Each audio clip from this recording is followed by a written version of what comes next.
Vincent Tinet, vous êtes chef du pôle mobilité de l'Agence d'urbanisme de Marseille. Alors pourquoi parle-t-on aujourd'hui de mobilité durable?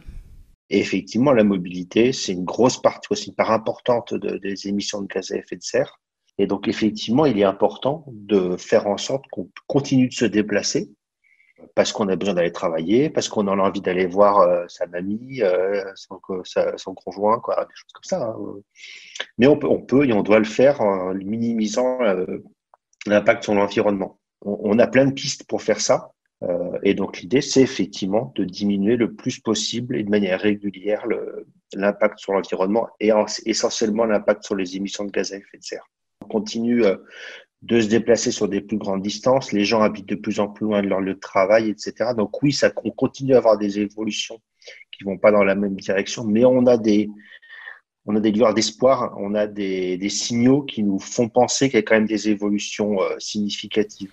Et quelles sont exactement ces lueurs d'espoir? On voit plutôt dans les milieux d'agglomération, donc dans les grandes villes, que les gens commencent à un peu moins avoir de voiture, à se déplacer un peu plus en transport en commun aussi. On commence à voir ça dans notre région, aussi bien à Marseille qu'à Nice et dans une moindre mesure à Toulon et à Avignon. On voit la voiture électrique qui est de plus en plus achetée, qui a une forte croissance récemment.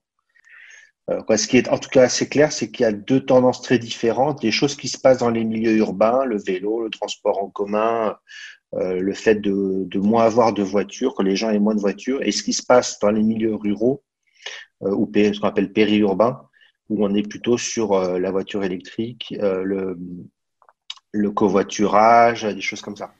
Comment est-ce qu'on peut faire changer les comportements en ce qui concerne la mobilité? Le principal paramètre qui impacte le choix de la mobilité, c'est l'urbanisme. Quand on habite à 40 km de son lieu de travail, qu'entre les deux, il n'y a qu'une autoroute, eh ben, on va pas y aller à vélo. La seule difficulté, c'est que les liens entre urbanisme et infrastructure ou mobilité sont des liens de très long terme.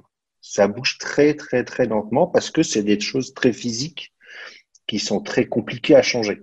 Et s'il y a un des enseignements qu'on peut tirer du Covid, ce qu'on appelle les coronapistes, c'est-à-dire la capacité, si on en a envie, d'aller très vite, sans forcément faire du compliqué, sans faire du joli. Mais voilà, on peut créer des pistes cyclables, c'est un coup de peinture et en une semaine, c'est faisable. Et ça marche. Les pistes qui ont été bien faites à Marseille, elles sont très utilisées. Voilà, donc on peut travailler sur les comportements en mobilité extrêmement rapidement, beaucoup plus rapidement que dans beaucoup d'autres sujets de l'urbanisme, parce que c'est des choses qui peuvent être faites de manière rapide. Et les comportements peuvent s'adapter très rapidement. Et donc, pour conclure, aujourd'hui, quels sont les enjeux pour la mobilité en région sud? Alors, le gros enjeu, mais de toute façon que la région a bien compris et que le gouvernement est en train de saisir, c'est ce qu'on appelle les systèmes express métropolitains ou locaux, on va dire les RER. Voilà. Voilà, il y a beaucoup d'innovation à faire de ce côté-là et de développement. Il y a énormément d'attentes. Ça sera un support d'aménagement urbain aussi pour demain. C'est ça, puis ça donne notamment des réponses toutes bêtes pour le devoir aller au travail. Il y a en plus tout un volet touristique qui est très important dans la région sur ces objets-là. Le train de la Côte Bleue, le train pour aller au ski, etc. Donc, voilà, ça correspond à beaucoup de choses. Ça permettra aussi aux métropoles de communiquer entre elles.